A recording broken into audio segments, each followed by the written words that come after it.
নমস্কার, আদাব। আবৃত্তি করছি কবি সুফিয়া কামালের লেখা মোদের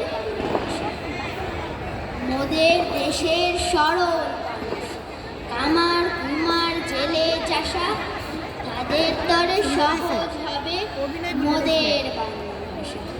বিদেশ হতে বীর জাতীয় নানান কথার ছড়াছড়ি, আর কতকাল দেশের মানুষ থাকবে বলো সহ্য।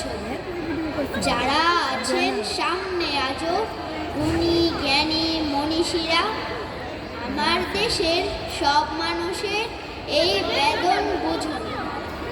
ভাষার তরে প্রাণ দিল যে কত মায়ের কোলের ছেলে, তাদের রক্ত পিছল পথে এবার যেন সহজ সরল বাংলা ভাষা সব মানুষের মেটা।